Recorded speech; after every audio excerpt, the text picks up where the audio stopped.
Kita lanjutkan pembelajaran kita bagian kedua dari pesawat sederhana. Pada pembelajaran kali ini kita akan membahas tentang katrol dan roda berporos. Nah, ini gambar katrol, ini gambar roda berporos. Pengertian katrol. Katrol ialah roda yang berputar pada porosnya dan dilewati sebuah rantai ataupun tali. Jadi katrol ini biasanya menggunakan rantai atau tali.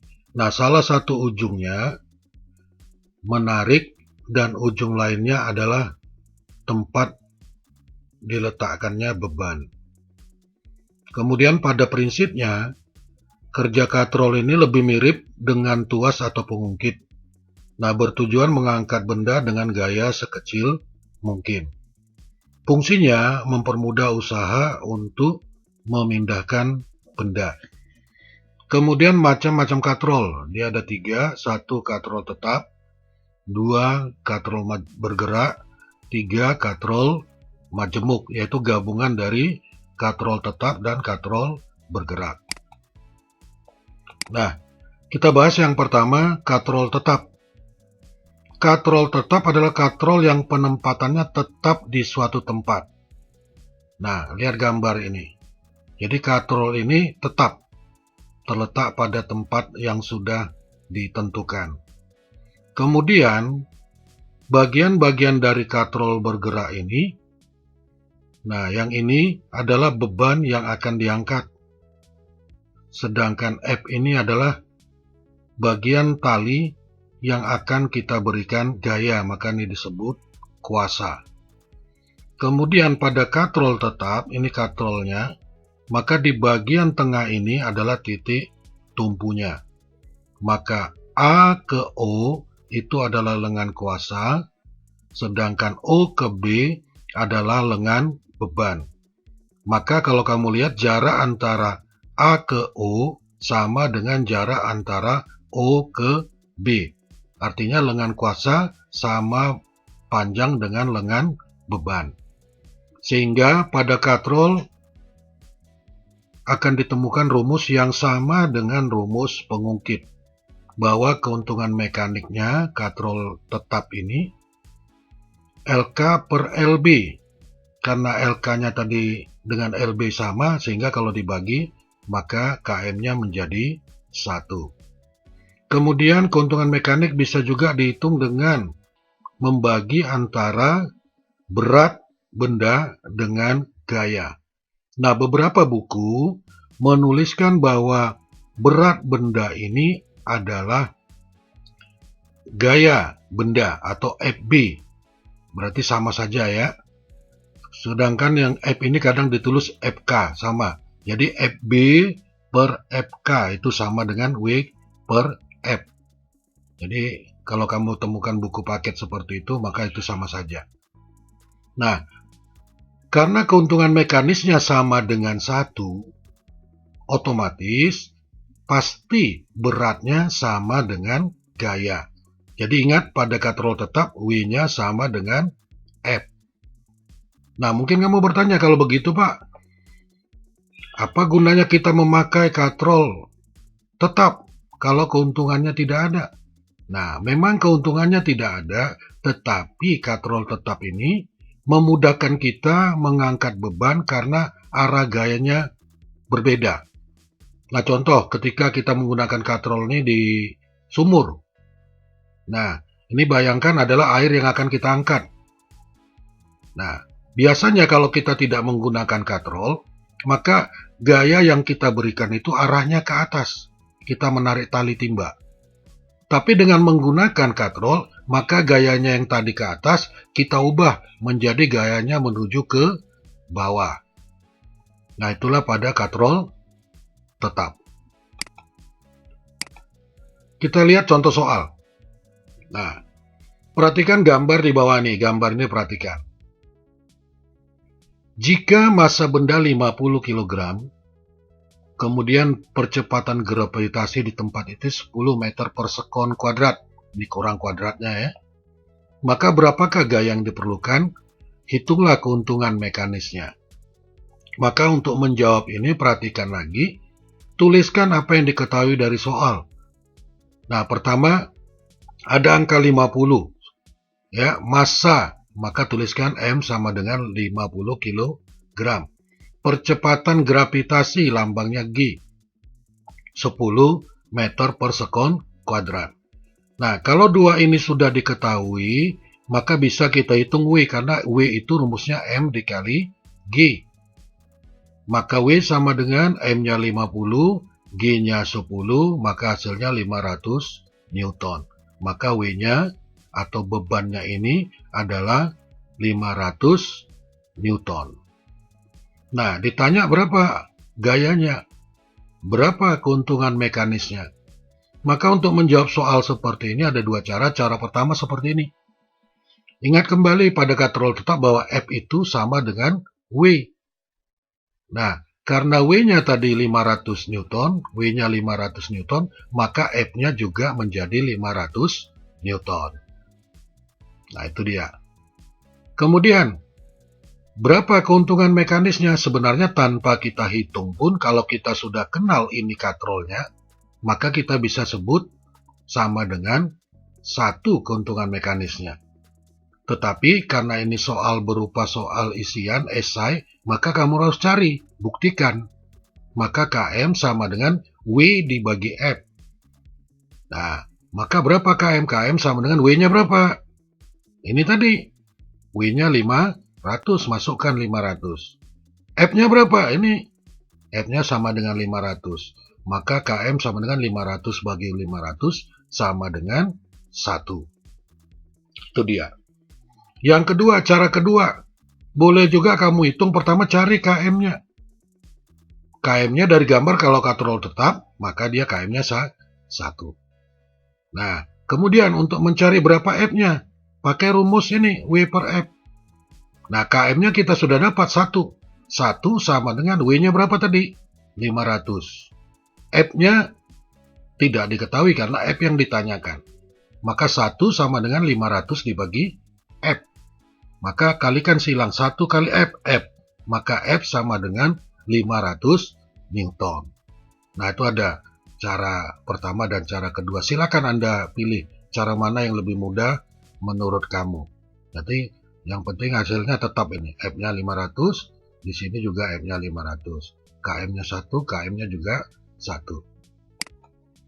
Kita lanjutkan yang kedua, jenis katrol yang kedua, katrol bergerak. Adalah katrol yang ikut bergerak bersama beban. Ini beban, ketika kita berikan gaya ke atas, maka beban dan katrol ini terangkat ke atas. Artinya katrolnya juga ikut bergerak. Nah, persamaannya sama saja. Persamaan katrol ini. KM sama dengan LK per LB, sama dengan W per F. Nah, pada katrol bergerak, KM-nya sama dengan 2. Mengapa bisa 2? Karena pada katrol bergerak, lengan kuasanya itu jarak dari A ke B. Sedangkan lengan bebannya adalah jarak dari O ke B. Jadi kalau kamu lihat, OB ini setengah dari AB. Maka kalau dihitung, anggap AB-nya 2, OB-nya 1, maka 2 per 1 sama dengan 2. Jadi sekali lagi ingat sekali lagi bahwa KM-nya kalau katrol bergerak adalah 2. Kita lihat contoh soal. Wibowo mengangkat sebuah batu menggunakan katrol bergerak. Jika gaya yang digunakan Wibowo 100 Newton, berapakah berat beban yang dapat diangkat oleh Wibowo? Kembali lagi, tuliskan apa yang diketahui. Ini ada angka 100 Newton. Menunjukkan apa ini? Gaya. Maka F sama dengan 100 Newton. Berapakah berat beban? Berat beban itu lambangnya W. Maka penyelesaiannya yang pertama, tentukan berapa keuntungan mekanisnya dulu. Nah, lihat ada petunjuk di sini, katrol bergerak. Kalau katrol bergerak berarti KM-nya sama dengan 2. Langsung saja kamu buat katrolnya, keuntungan mekanisnya 2. Maka gunakan rumus untuk mencari W. km itu sama dengan W per F. km sudah kita ketahui 2, maka masukkan 2. 2 sama dengan W dibagi F. W dibagi F. W-nya berapa? Tidak diketahui karena itu yang ditanya. F-nya 100. Nah, maka gunakan perkalian silang. Maka W sama dengan 2 kali 100. 2 kali 100 sama dengan 200 Newton. Jadi beban yang dapat diangkat Wibowo itu sebesar 200 Newton. Mudah-mudahan soal ini bisa dipahami. Kita lihat contoh soal nomor 2. Sebuah benda yang beratnya 200 Newton. Nah, diangkat menggunakan katrol bergerak. Ini petunjuk, perhatikan katrol bergerak. Berapakah gaya yang diperlukan untuk mengangkat beban tersebut? Maka tulis diketahui. Diketahui itu W karena beratnya. 200 lambang berat W sama dengan 200 Newton. Berapakah gaya? Berarti ditanya F. Maka untuk menjawab ini, lihat kembali. Karena katrol bergerak, maka km-nya berapa?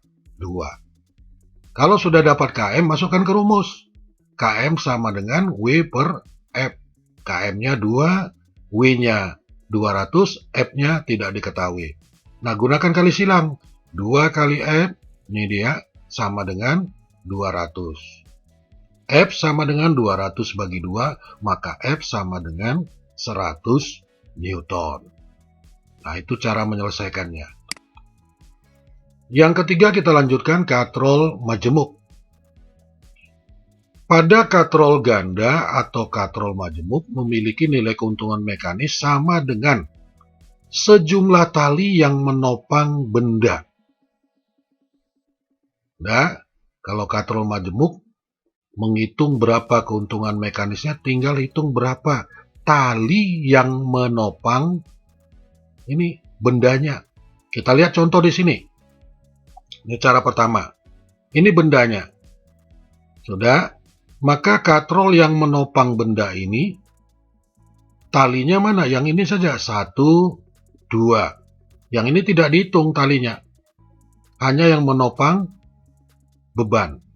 Maka dari gambar ini, keuntungan mekanisnya berapa? 2. Nah, ini lihat sini. Ini bebannya.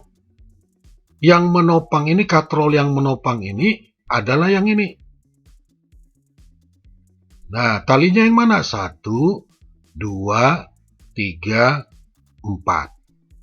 Maka dari gambar kamu lihat keuntungan mekanisnya berapa? 4. Nah, selain itu sebenarnya ada cara yang lain. Dengan cara menghitung keuntungan mekanisnya. Katrol masing-masing. Ini cara kedua untuk menentukan keuntungan mekanis. Mana yang lebih mudah? Silakan Anda pilih saja caranya. Nah, pertama tentukan dulu. Ini katrol apa? Ini katrol apa? Ini cara kedua ya. Ini adalah katrol bergerak. Katrol bergerak berapa? Keuntungan mekanisnya 2. Ini katrol apa? Tetap 1. Maka kalikan keuntungan mekanisnya. 2 dikali 1 hasilnya 2. Nah, ini sama juga. Ini katrol tetap. Sudah, ini katrol tetap ini. Tidak bergerak-gerak katrolnya. Yang naik turun yang ini saja. 1, 2. Nah, kamu bisa hitung juga keuntungan mekanisnya. Keuntungan mekanisnya ini katrol bergerak berarti 2. Ini katrol bergerak 2. 2 kali 2, 4. Ini katrol tetap 1. 4 kali 1, 4. Ini 1 juga, kalikan 1. Nah, 4 kali 1, 4. Kalikan 1 lagi, hasilnya juga 4. Nah, demikian untuk menghitung keuntungan mekanisnya. Mana yang lebih mudah? Boleh kamu pakai hitung talinya, atau hitung per katrol. Mana yang lebih mudah? Nah, rumusnya sama saja. Ya. Nah, berikut untuk bisa juga kamu gunakan untuk menghitung jumlah katrolnya N. N itu sama dengan W dibagi F. Itu bisa kamu gunakan rumusnya. Kita lanjut contoh soal. Bila berat beban 2000 Newton, berapakah, ini gaya ya, ini kurang tulisannya ya nak, gaya yang diperlukan untuk mengangkat beban dengan menggunakan katrol jenis ini Sekali lagi ini gaya, ini dengan ya, terhapus. Maka dari soal diketahui W-nya berapa? 2000. Tuliskan 2000. Kemudian ditanya berapa F-nya. Nah, untuk menjawab ini langsung saja tentukan dulu KM-nya. KM-nya berapa? Tentukan, hitung talinya pun boleh. 1, 2, 3, 4. Yang ini tidak dihitung. Karena dia tidak berhubungan dengan bebannya, yang menopang beban. Jadi yang menopang beban ini hanya tali ini, 1, 2, 3, 4. Maka keuntungan mekanisnya 4. Sudah? Maka KM sama dengan W per F. KM-nya tadi sudah dapat 4, masukkan 4. Sama dengan 2000 dibagi F. Maka gunakan perkalian silang. 4 kali F sama dengan 2000, maka F sama dengan 2000 dibagi 4, maka F-nya sama dengan 500 Newton. Nah, itu cara menjawab soal tentang katrol majemuk. Contoh soal yang kedua, yang agak berbeda lagi. Sebuah katrol beratnya 1200 Newton. Berat akan diangkat dengan katrol majemuk atau takal. Jika gaya kuasa yang dikerjakan 400 Newton, yang ditanya berapa banyakkah katrol yang harus digunakan? Maka tuliskan diketahui beratnya 1200, maka lambangnya W 1200. Kemudian gayanya 400 Newton, tuliskan F sama dengan 400 Newton, ditanyakan N, banyak katrol. Nah, tadi sudah kita ketahui rumusnya N sama dengan W dibagi F. Maka N sama dengan 1200 bagi 400, maka N sama dengan 3. Jadi jumlah katrol yang digunakan adalah 3 buah. Maaf, ini salah tulis. Ini adalah angka 3. Jadi 3 ya, 3 buah. Sekali lagi ini adalah angka 3. Kemudian kita lanjutkan pesawat sederhana berikut, yaitu roda berporos. Roda dan poros merupakan pesawat sederhana yang terdiri dari sebuah roda yang berputar ini. Sebuah roda yang berputar yang dihubungkan dengan poros, yang kedua-duanya berputar bersama-sama. Roda dengan poros dia berputar bersama-sama. Nah, roda dan poros ini merupakan pesawat sederhana yang fungsinya memperbesar kecepatan gaya. Nah, untuk roda berporos, keuntungan mekanisnya bisa dihitung jari-jari roda, ini jari-jarinya berapa, per jari-jari porosnya, atau gearnya ini. Nah, sebagai contoh dalam kehidupan kita sehari-hari, kecepatan yang diperoleh oleh sepeda balap seperti ini, itu diperoleh dari perbandingan jari-jari roda dan jari-jari poros atau gearnya. Atau bahasa sehari-hari apa nih ya? Nah, gear lah, gearnya.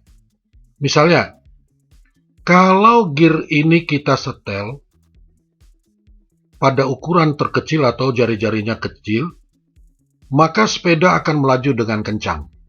Ini kita setel ke yang lebih kecil, kemudian kita kayu, maka sepeda ini akan melaju dengan kencang. Tetapi kita membutuhkan tenaga yang lebih besar. Sebaliknya, jika roda belakang disetel pada jari-jari besar, pada yang ukuran besar, maka sepedanya akan melambat. Tetapi tenaga yang kita keluarkan untuk mengayuhnya akan lebih sedikit. Nah, inilah yang dimanfaatkan oleh pembalap atau pengguna sepeda. Kalau jalannya mendaki, maka gearnya diperbesar, sehingga kamu mengayuhnya lebih mudah. Namun, gerakannya akan lambat atau lajunya lambat. Nah, demikian untuk roda berporos. Berikutnya, pesawat sederhana dalam sistem rangka manusia. Pada tubuh kita juga bekerja berbagai prinsip pesawat sederhana. Otot-otot leher bekerja ketika kita sedang mendongakkan kepala. Ini otot leher kita. Nah, ketika kita mendongakkan atau mengangkat kepala ke atas, maka otot leher kita juga ikut bekerja. Nah, pada sistem rangka manusia ini, leher ini merupakan titik tumpu. Nah, dagu kita ini merupakan beban. Sedangkan otot leher merupakan titik kuasa. Dari ciri-ciri ini, maka dia mirip dengan pengungkit jenis pertama. Artinya kalau kita mendongakkan, menarik kepala ke atas, maka otot leher ini akan tertarik ke bawah. Kalau kita menundukkan kepala, maka otot lehernya akan ke atas, sedangkan ini bagian dagunya akan ke bawah. Nah, demikian pesawat sederhana ternyata ada juga di dalam tubuh kita. Nah, berikutnya untuk mengetahui pemahaman kamu setelah mendengarkan penjelasan pembelajaran yang Bapak berikan, silakan kerjakan latihan atau tugas, nanti kirimkan di Google Classroom. Jadi ada 3 soal yang Bapak berikan. Nah, ketika menjawab soal ini, tolong perhatikan betul-betul gambarnya. Nah, lihat gambarnya, tentukan jenisnya apa. Apakah katrol tetap atau katrol bergerak. Maka dari situ kamu bisa menjawab soalnya. Ya, ini nomor 1, ini katrolnya, nomor 2 ini katrolnya. Nah, nomor 3 seperti ini. Ini katrol yang harus kamu kerjakan. Nah, mudah-mudahan dengan memperhatikan dan menyimak apa yang Bapak jelaskan, kamu pasti bisa menjawab soal tugas atau latihan yang diberikan. Demikian pembelajaran kita pada hari ini. Mudah-mudahan kamu bisa memahami dan tetap jaga kesehatan.